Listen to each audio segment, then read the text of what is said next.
I want to say R.I.P. Biggie Smalls, R.I.P. Tupac Shakur. You two are the greatest MCs of all time.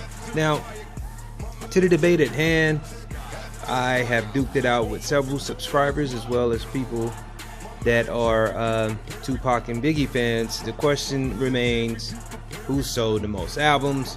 And I'm going to get to the bottom of this right now. So the link for this article will be right down, look below in the description. Now, people, check this out. Two of the best to ever do it was Tupac and Biggie. Which rap legend has sold the most albums? Now, since the deaths of Tupac Shakur and Biggie Smalls, music fans and theorists alike haven't been able to let them go, but people who heard their music should know why. Now, a film suggesting Tupac is alive and secretly fleeing to New Mexico would come out in 2021. The rappers' 90s rivalry and their tragic death less than a year apart have linked the two forever in history. Whichever hip-hop legend you prefer, one clearly has the edge and sold records in America, though the numbers are deceiving on some levels because of double album sales.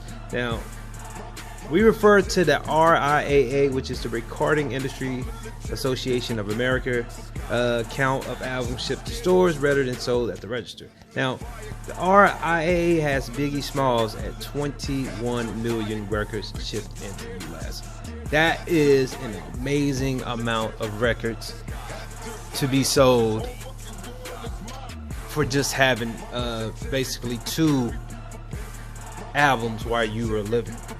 That is more than some artists have had their entire career. Most artists won't see that number, but that is truly amazing. And we break it down. There's a picture of Biggie, also known as Notorious Big, Christopher Wallace, who was born in 1972, died in 97. He's holding a bottle of St. Ives malt liquor in New York. Let's take a look at that. Look at that. Wow. So Biggie is throwing up some signs right there. Now, whatever you want to measure, however you want to measure it, basically Biggie enjoyed terrific amount of commercial success both in his lifetime and after. Ready to Die, which debuted in 94, has shipped over 6 million units since its release. It peaked at number 15 on the Billboard pop charts in October of 94. Life After Death, Biggie's second and final album, didn't hit record stores until 16 days after his March 9th, 97 death. Since its release, the RIAA has shipped over 11 million copies of the Billboard #1 double album. You could call it 5.5 million because they count both disc and double. Now, Born Again went double platinum in 99. 05, the duets went platinum, also surpassed the million mark, and the RIAA puts Biggie at 21 million record ships. Though the double album complicates it, streaming numbers would be separate. So let's talk about Tupac. Tupac sits at 36.5 million albums shipped, which is truly amazing, truly iconic, and it says a lot for an artist that's not here anymore. And there's a rare picture that you're looking at. You have Redman, Tupac, and Biggie right in the background. So, yeah, this was in the 23rd of July in 93 in New York. They all was backstage at a Tupac performance. Now,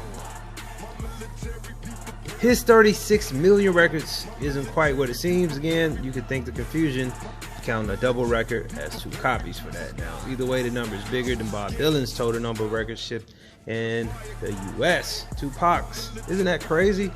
Tupac's debut, To Apocalypse Now, is the only one that didn't go platinum. It has a gold certification. From there, Strictly For My Niggas, 93, Millions the World, 95, combined for over 3 mil. All Eyes on Me, Tupac's final release, and his second #1 remains his best-selling album since its 2-disc release. The RIAA's Diamond certification, 10 million units shipped means 5 million. Tupac's double greatest hits record also stands at 10 million shipped units. So taking all of that to account, to knock 10 million off Tupac's total to 26 million for the most accurate reading. Likewise, you'll take 5 million from Biggie to arrive at the most accurate 16 million. But Pac wins either way by an edge of about 10 billion LPs. Now, this was a time when artists, people were buying real CDs, real tapes, and they wasn't cheap. They were $10 a tape, and albums was even selling. Like, you had DJs, they were actually buying the albums and scratching. You see them doing it a lot, like Kid Capri, Funk Flex. You know, now you got everything's on a computer. Nobody really wanted to do anything physical. But yeah, there's your winner, Tupac Shakur. Millions and millions of records sold by both of these two. Sad they had to die so young, so early. R.I.P. Tupac Shakur. R.I.P. the Notorious Big. Like this video, leave your comments, share it on Twitter, YouTube, and as well as Facebook. More importantly, subscribe.